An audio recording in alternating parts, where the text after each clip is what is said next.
head was pounding as I slowly woke up. She's awake! Your Highness, you're awake! Huh? Your Highness? What was happening? Hey there, I'm Bella, and I'm about to take you through a whirlwind of royal troubles. Ready for some royal chaos? Hit that like button and subscribe. Right after waking up, the doctor came in checking on me and asking a bunch of questions. You've had an accident. You've been out for 3 weeks. Do you remember your name? Can you name an animal that starts with E? Good news, I knew my name and my family's names. Bad news, I couldn't remember anything about my life. And here's the shocker, the doctor said I might never get my memories back. I was super confused when my family came rushing in. My sister Aurora, just a year younger than me and a huge gossip, tried to update me on all the royal news, but my mom stopped her. Let her be, she just woke up. But Mom, she'll want to know everything, right Bella? Aurora, that's enough! That's my dad, the king. Bella, you gave us a fright. No more football for you. You need to rest now, Bella. I was surprised my parents didn't hug me or kiss my forehead. I mean, I just woke up from a coma. Later, Aurora snuck back in and started telling me about my life, which sounded pretty awesome. You're a star athlete, you have a boyfriend named Vincent. A boyfriend? Where is he? And you're a total rebel. You never listen to Mom and Dad. A rebel? But why? Because they want you to marry some prince. But you're in love with Vincent. Why? Don't they like my boyfriend? He's not a prince. You went on 2 dates with him and you were really into him. Your phone was broken in the accident, so you can't check your messages. You two were like lovebirds.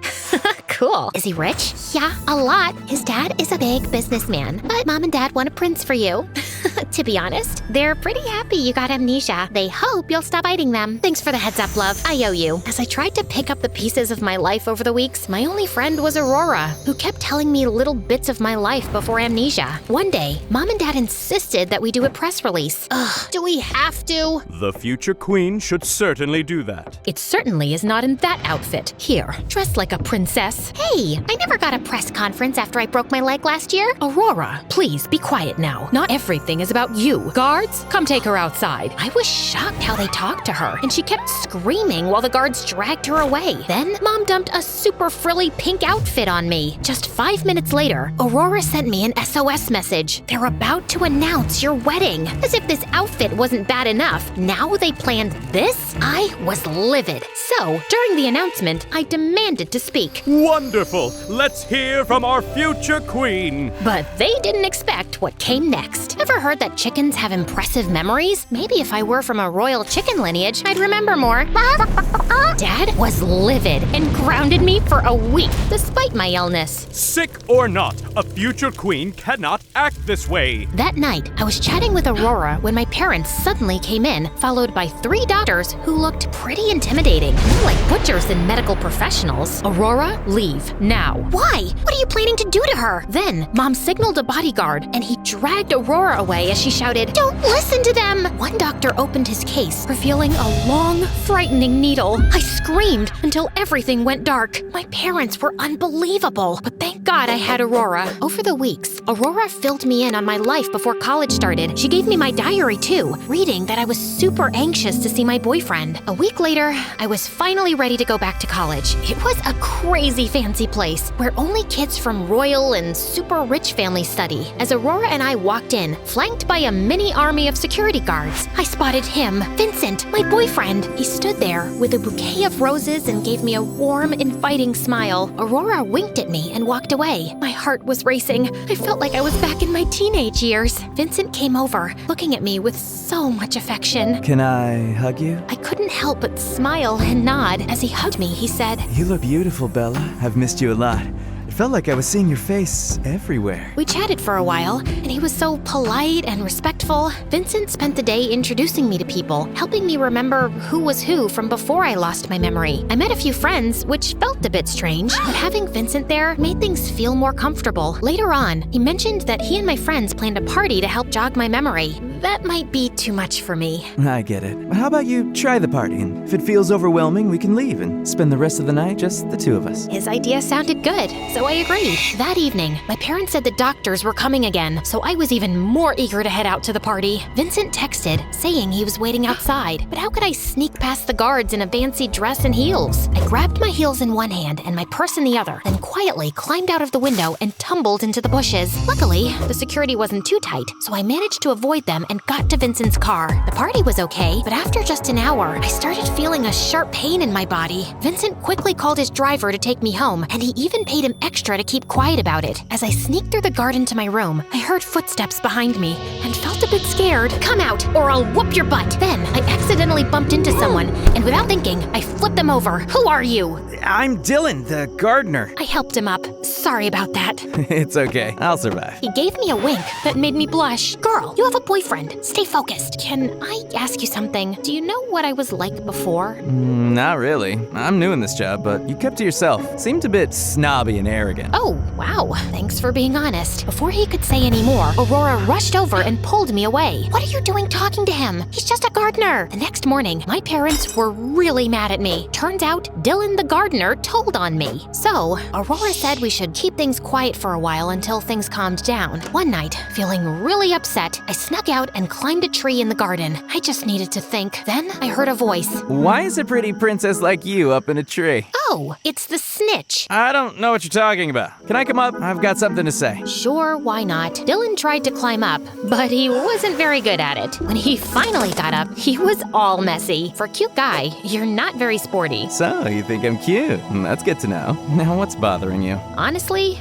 I didn't expect to spill my guts to the gardener, but I guess I just need someone to listen. And you seem genuine, so here it goes. I ended up telling Dylan everything. It was so easy to talk to him. Man, that sucks. That's all you've got? You're not great at giving advice. Can't argue with that. But hey, I stole a chocolate bar from the kitchen today. You want some? Sure, why not? I ended up staying with Dylan until sunrise. For the next few weeks, I hung out with Dylan whenever I could, and it was great, but I felt guilty. Vincent was a nice guy, and I didn't hate spending time with him either. But as time went on, I started to prefer Dylan's company over Vincent's. It puzzled me why I'd rather spend time with Dylan. Maybe my amnesia and the medicines were really messing with my feelings. Then one evening, I found Vincent in my room unexpectedly. "Vincent, what are you doing here?" You've been acting distant. Is something wrong? I didn't know what to say. How about I show you around the palace? I was hoping for a different answer, but okay. Let's spend time together. He kept asking why I was acting different. I dodged his questions, but he persisted. Then we reached the royal jewelry room. If you need space, just say so. It'll hurt, but I'll understand. In my rush to change the subject, I quickly entered the passcode on the digital keypad and let him inside. Get ready to be amazed. This is where we keep all the royal jewelry. Isn't it beautiful? Vincent was stunned. Then Aurora burst in. "Bella, why is he here? Mom and Dad would freak out. He needs to leave now." After leaving the room, Aurora went to her bedroom. Vincent looked at me, clearly hurt. Maybe I should leave. Reach out when you want to talk, or actually, maybe don't. Bella, you ignore me and act superior.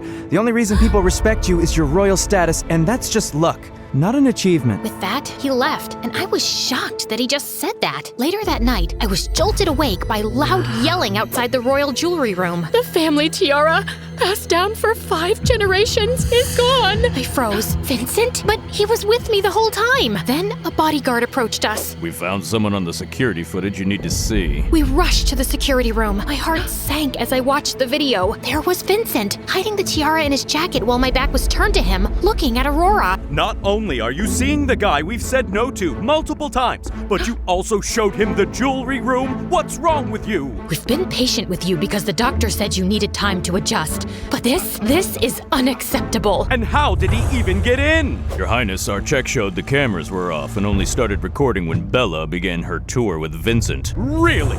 Bella, did you think you could outsmart us? What on earth? "I don't know. Please stop yelling at me." Then everything went black, and I fainted. When I woke up, Aurora was by my side, telling me I'd been out for 12 hours. The police were now looking for Vincent. Just then, Mom stormed in. "Your father is furious. He can't even look at you. But I'm here to tell you that you're no longer the future queen. We've decided Aurora will take that role." "You think I care? Well, guess what? I don't." "But Mom, I don't want to be a princess either. I can't stand it." "It's not up for discussion." And she left us there. Throughout the week, I felt more and more anxious. The guards were always around, keeping an eye on me, and Vincent was nowhere to be seen. One day, as I sat in the garden, Dylan came over. He acted like he was just doing his job, but then he quietly said to me, Your parents aren't really bad. They're strict and can be a pain, yes, but They never wanted you to marry any prince. Aurora made that up. You should look into it. How do you know all this? Us servants hear everything. We catch all the gossip. Later that night, I went to talk to Aurora in her room, planning to lie to get her to reveal something. Why do you think Vincent stole the tiara? I think he was upset you preferred hanging out with the gardener over him. He knew stealing the tiara would land you into trouble. Boys are dumb, and when their ego is hurt, they can act dumber. Did you hear they caught him? No, they didn't. Actually, they did. They caught him trying to leave the country. He spilled everything. Aurora, it's time to stop. Of course, that was a lie. Vincent hadn't been caught, and Aurora's explanation for why he stole the tiara actually made sense. I don't know what you're talking about. Are you feeling okay? Did you take your medicine? I know I wasn't perfect before my accident, but I wasn't a troublemaker either. You didn't need to scheme. If you really wanted the crown, you should have just told me. I would have stepped aside. Sure, as if Bella, the darling princess, would give up anything. Poor Aurora, always in Bella's shadow. That's what they say. I was happy when you got amnesia. It was my chance. What chance are you talking about? For a moment, Aurora looked lost, like she'd been caught off guard. Chance? What chance? I don't know what you mean. It doesn't matter. I recorded everything you just said. As I tried to leave, Aurora attacked me. We ended up fighting until the guards separated us. I showed my parents the recording. They were shocked and immediately called off the announcement about the crown. They were really mad at Aurora. You've gone too far. How can you hate your sister so much? Not just her, you and Dad too. They decided to send her to my royal uncle on the other side of the world, hoping it might teach her a lesson. I wasn't so sure. I'm just glad the truth came out. Thanks to you, and all the gossip, I guess. I'm glad I didn't lose. Let's see, you lost your memory, your boyfriend, and your sister, and the crown, at least for now. I don't mind. I still have you. Dylan took my hand, and I kissed him.